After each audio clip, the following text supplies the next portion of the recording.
The truth behind China's 180 court verdicts. Commentary. Imagine, in China today, a group of people who are arrested, detained, and even imprisoned for nothing more than holding to their beliefs and speaking a few words of truth. They are practitioners of Falun Gong, a spiritual discipline that combines slow-moving meditation exercises with a moral teaching built on three principles: truthfulness, compassion, and tolerance.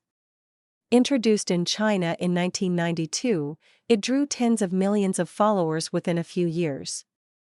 Then, in 1999, the Chinese Communist Party banned it and set out to stamp it out. That campaign is still going on. The picture that follows emerges from a set of 180 real legal documents, court verdicts and orders for re-education through labor, a form of detention that let Chinese police imprison people for years without trial before it was formally abolished in 2013. The papers span 25 years, from 2000 to 2025, and reach across 30 of China's provinces. They are not hearsay. The overwhelming majority of the cases can be matched to reports on Minghui.org, a US-based website that has documented the persecution, case by case, since it began. Behind the numbers, one living person at a time. Start with a handful of figures.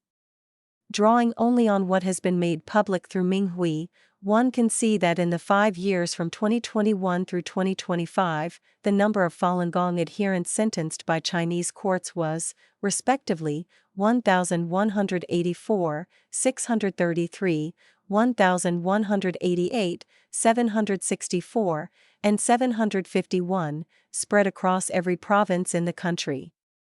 Even that, in all likelihood, is only a fraction of the true total. The persecution is by design a hidden one, and China's pervasive internet censorship means only a limited amount of information ever reaches the outside world. Who are these people who have been seized and sentenced?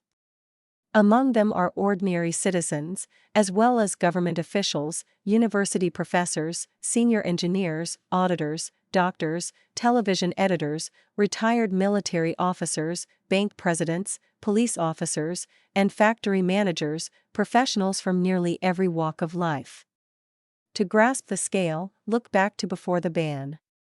By the Chinese regime's own official estimate at the time, at least 70 million were practicing Falun Gong by 1999, a number that, by several accounts, had grown larger than the membership of the Communist Party itself. A net cast over an entire country. It was that very comparison, observers of the period say, that alarmed then CCP leader Jiang Zemin. Framing the practice as a threat to the party's monopoly on power, he ordered the full weight of the state turned against it in July 1999, a campaign human rights groups have documented ever since, including reports of torture, forced labor, and deaths in custody. What kind of net does a Falun Gong adherent face each day? Consider the sheer size of China's security state. The country has roughly 54,000 local police stations and, by various outside estimates, somewhere between 1.8 million and 2 million officers on the books. Counting auxiliary police, the total force may run as high as 4 million to 6 million. Going one level deeper, nationwide there are 124,308 residence committees, with 664,232 members, and 484,558 villagers committees, with 1,984,330 members. These grassroots bodies, reaching into every city block and rural village, have all been drawn to varying degrees into the chain that carries out the persecution. More chilling still, the authorities encourage ordinary people to inform on one another. For many who were arrested and sentenced, the trail began with a single tip-off phone call from a neighbor or acquaintance. Under such a system, any citizen can be turned into an informant watching the person next door. What crime, exactly, did they commit? In the face of the persecution, Falun Gong practitioners scattered across every corner of China, from the countryside to the cities, across professions and generations, launched a peaceful effort they call clarifying the truth, simply telling other Chinese what the practice is and what has been done to it. They also promote what is known as the Three Withdrawals, or Tweedong, a grassroots movement begun after the Epoch Times published its editorial series, 9 Commentaries on the Communist Party in 2004, that encourages Chinese people to publicly renounce their past membership in the party and its 2 youth organizations, the Communist Youth League and the Young Pioneers. Nearly every Chinese student joins the Young Pioneers as a child, so for most people the gesture is symbolic, a quiet declaration of conscience. The methods are low-tech, face-to-face conversation, phone calls, text messages, social media, and leaflets. According to the movement's own tally, cumulative withdrawals have surpassed 464 million over the past 2 decades, a figure that cannot be independently verified but that conveys the scale of the effort. So which of these acts, exactly, did Chinese courts treat as crimes in the 180 documents examined here? The list includes 1. Petitioning at Tiananmen Square in Beijing. 2. Mentioning Falun Gong, or criticizing the Communist Party, in a face-to-face conversation. 3. Making or printing informational leaflets at home. 4. Installing a satellite receiver for New Tang Dynasty television, or tuning in to Sound of Hope radio, both US-based, Chinese-language outlets founded by Falun Gong practitioners and beyond Beijing's control.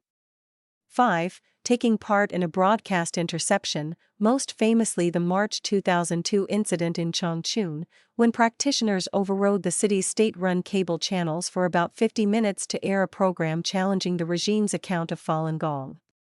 Participants were sentenced to up to 20 years.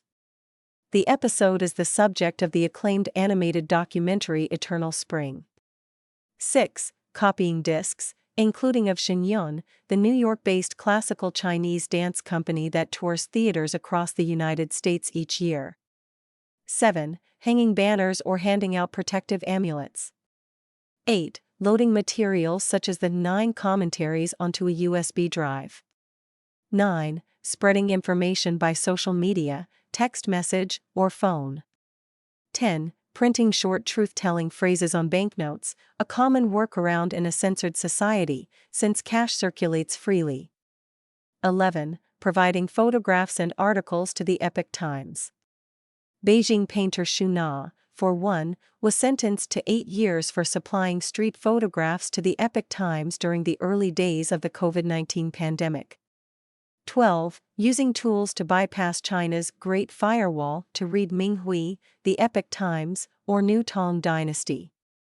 13. Writing or posting the phrase Falun Dafa is good in a public place.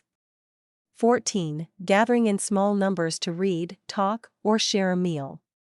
15. Writing letters of appeal or of goodwill, and mailing them. And beyond even that, simply keeping paper, a printer, blank discs, a phone, or a computer at home could be entered into evidence as preparation for a crime. They are the true brave ones. Reading through such a list, an American may be brought up short. Because nearly every item on it, speaking your mind, writing a letter, forwarding an article, sharing a meal with a friend, petitioning a government office, explaining your faith, describes the ordinary exercise of rights that the First Amendment takes for granted. In China, each carried the risk of prison. Yet it is precisely these ordinary acts that reveal an extraordinary persistence, that of people willing to risk losing everything for the sake of conscience. Most of them are unknown and unremarkable. But they are the truly brave ones. Under enormous pressure, these ordinary Chinese who believe in truthfulness, compassion, and tolerance would rather lose everything than surrender their faith or stop telling the truth to others.